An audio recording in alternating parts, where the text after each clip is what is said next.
Ja, jeg vil gerne fremlægge vores historieopgave, som egentlig handler om den her anden industrielle revolution. Først har vi kigget på kilden af F.W. Taylor, som egentlig var en ledelsesekspert, som i starten af 1900-tallet lavede den her bog her, som hed The Principle of Scientific Management. Han er egentlig en ekspertkilde i form af, at han ligesom er en ekspert inden for området, og så er han også førstehåndskilde, fordi han ligesom levede igennem processen, der skete efter det her. Så skrev han egentlig bogen i 1910, og den store aktøren i forhold til bogen, det var selvfølgelig F.W. Taylor, som var forfatteren. Og så i forhold til teorien, så er det scientific management, man følger, og udviklingen den fører det altså til noget teknologisk og økonomisk udvikling. Så skal man diskutere, om Taylor havde en intention om, at arbejderne skulle udnyttes af ledelsen, hvor Taylor egentlig ønskede, at arbejde, eller den her teori her, ligesom skulle føre det bedste frem i ansatte. Jeg har nogle citater her. Den mand, der er velegnet til sit arbejde, vil trives, når han arbejder på denne måde over en årrække, og bliver lykkeligere og rigere, i stedet for at blive udmattet. Her viser han ligesom, at det ikke skal gå ud over de ansatte, men det egentlig skal gavne dem, og det egentlig også skal gavne produktionen på samme tid. Så siger han også, at det er vigtigt at forstå, at arbejdet ikke på noget tidspunkt skal arbejde i et tempo, som er skadeligt for hans helbred. Her viser han igen, at han tænker på de ansatte, i hvert fald da han skrev den her bog. Men det endte egentlig mere sådan, at de ansatte kom ud for hårdt arbejde og under strenge regler, hvor de ligesom havde mindre frihed i forhold til før, hvor de ligesom skulle sidde. De sidder nu ved en station, men hvor de før ligesom havde lidt flere ting og ligesom kunne give sig til og havde lidt mere fri vilje, kan man sige. Og hvis arbejdet ikke bliver udført her, så vil det så også gøre, at man fik bøder og lignende. Så ligesom der var et kortløn for ligesom at præstere, så var der også bøder for ikke at gøre det, for ligesom at motivere de ansatte. Så har vi også en kilde, som er fra filmen Modern Times, som Charlie Chaplin egentlig er hovedperson i hvert fald de kilder her. Charlie Chaplin, han var en berømt britisk skuespiller, som ligesom levede fra 1889 til 1977, hvor han også var en ikon inden for de her stumfilmsbranche. I form af kilder, så er han en partskilde, fordi han ligesom var meget interesseret i det her emne, da det var en stor del af befolkningen, der arbejdede her, ligesom betød meget for dem, hvordan de ligesom var behandlet på de her arbejdspladser, og også en førstehåndskilde, fordi han ligesom gennemlevede den her periode her. Filmen den blev udgivet i 1936, og den store aktør var selvfølgelig hovedpersonen, som jeg har sagt. Og så i forhold til teori, så er det stadig scientific management, og udviklingen den påvirkede altså kulturelt. Så skal vi diskutere, om Charlie Chaplin han kritiserer tankegangen om effektuering i klippene. Hvor man kan se, at han har meget i klippet her. Det er meget rutinepræget og kedeligt arbejde, hvor man bare skal stå og gøre det samme hele tiden. Man kan se, at der er strenge regler, da chefen og de andre ansatte egentlig også kommer og kritiserer, når det ikke bliver gjort, som det skal, eller går for langsomt.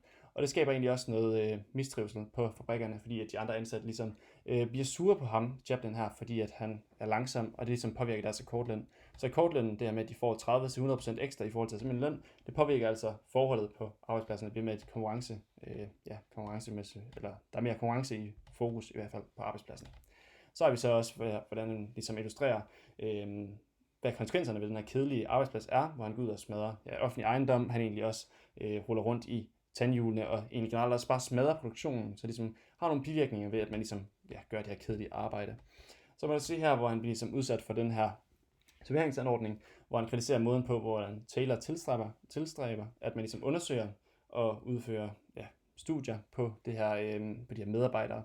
Han viser også, at det er langt fra optimalt, at nogle af de her ting, som de ligesom undersøger på deres ansatte, og det ligesom medfører ubehag over for de ansatte. Han illustrerer således også, hvordan Taylors tankegang med fokus på maskinen, og hvordan man tilsidesætter den ansattes behov, egentlig er ubehageligt, fordi at det ligesom gør, at de ansatte får det behageligt, og man ligesom kigger mere på, hvordan maskinen er, og processen er, frem for at se på, hvordan deres helbred er. Man kan også se her, hvordan arbejdsgiveren, som står om bagved, ligesom kigger mere på processen som en helhed, og hvordan maskinen agerer, selvom den ikke virker her, så holder han slet ikke fokus på, hvordan den ansatte, som Charlie Chaplin ligesom skulle være i filmen, hvordan han har det i situationen.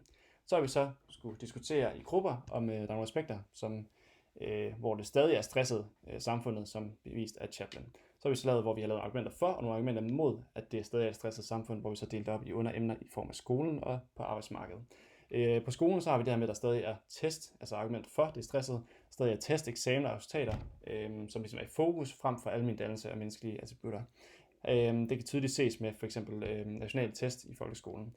Så har vi også det her med fast schema med tidsmæssige rammer, hvor man ligesom skal møde klokken 8, og man skal møde ud klokken 4, nok mere 2-3.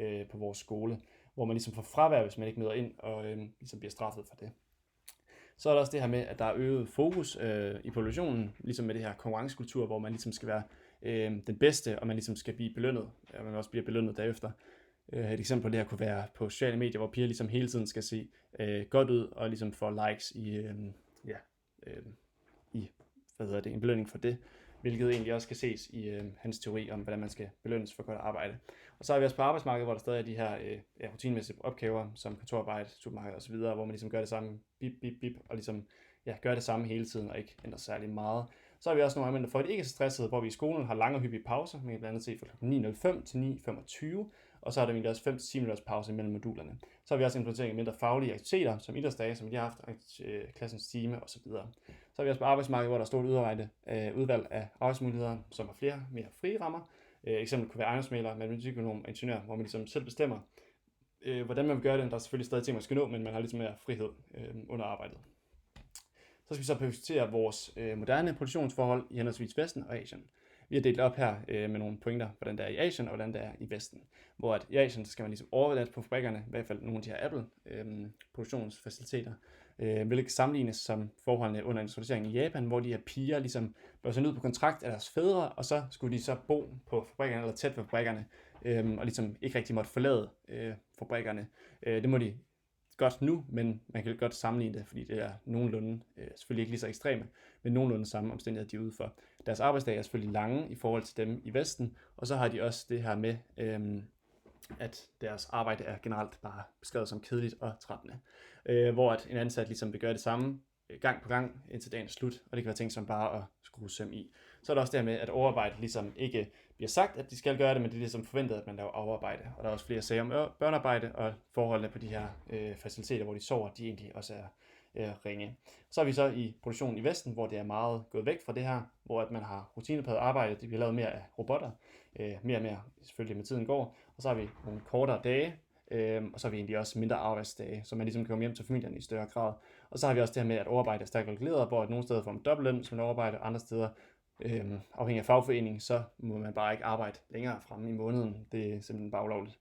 Og så har vi også det her med, at børnearbejde generelt findes i meget mindre grad i Vesten. Så har vi også det her med, at arbejdsopgaverne generelt varierer mere. Ja. Så har vi så kigget på nogle genstandsfelter, hvor vi har set nogle hvor social management påvirker arbejdsforholdene og de fysiske forhold på fabrikkerne negativt i form af de her gentagne arbejde og mindre frihed på arbejdspladsen. De sociale forhold kan man stadig se i den dag i produktionen i Asien, produktionsfabrikkerne. Og så har vi så i de vestlige fabrikker, som er mere fokus på arbejdsrettigheder og levevilkår, som ligesom er gået lidt væk fra det her igen på en måde. Så har vi så økonomisk, så har vi den her idé, de her idéer og teorier bag F.W. Taylors bog om scientific management kom til mål med en øget produktion og ligesom gjorde effektiviteten bag højere, og specielt en produktionsvirksomhed også bag bedre. Man kan se, at de her politikker påvirkede arbejdsmarkedet generelt og på et strukturelt plan. Indførelsen af akkordløn var en økonomisk politik, der blev brugt som motivationsfaktor og øgede produktionen. Altså også generelt som national økonomi, så påvirkede det økonomisk positivt. Rent politisk så gjorde det, at det her forhold mellem den ansatte og arbejdsgiveren ligesom blev ændret, i hvert fald fra dengang her med social management og scientific management til nu, så er den blevet ændret dramatisk, hvor at de ansatte egentlig har en meget højere forståelsesstyrke, fordi de går sammen i fagforeninger, hvilket gør, at det rent politiske forhold mellem de her to grupper har ændret sig dramatisk fra da den her bog var udgivet til nutiden i dag. Så har vi rent teknologisk, så har den her teori om scientific management ført en teknologisk udvikling, som ændrede ledelsesformen i mange produktionsvirksomheder, især under industrialiseringen. Og i nutiden er det nutiden bliver de mest rutineprægede simple opgaver i produktionsvirksomheder udført robotter, så man kan ligesom se, at man går lidt væk fra det her igen med at, eller man gør selvfølgelig stadig det her med, at alle tingene bliver gjort hver for sig, men nu bliver det så gjort af robotter i større grad, så det går mindre ud over menneskerne. Så har vi så lavet 3 problemstillinger til opgaven, hvor vi har en redegørende, hvad er de grundlæggende principper i scientific management, som F.W. Taylor beskriver, og hvordan adskiller de sig fra tidligere ledelsesmetoder. Så har vi en analyserende, hvordan påvirker implementering af scientific management arbejdsroller, ledelse, ansvar i organisationer, og hvordan bidrog denne ændring til en øget effektivisering i arbejdsprocessen. Og så har vi så en vurderende form, hvor hvilke fordele og ulemper kan identificeres i F.W. Taylors beskrivelse af scientific management, især med hensyn til arbejdernes trivsel, produktiviteten og samarbejde mellem arbejde og arbejdsledelse. Ja, det var det.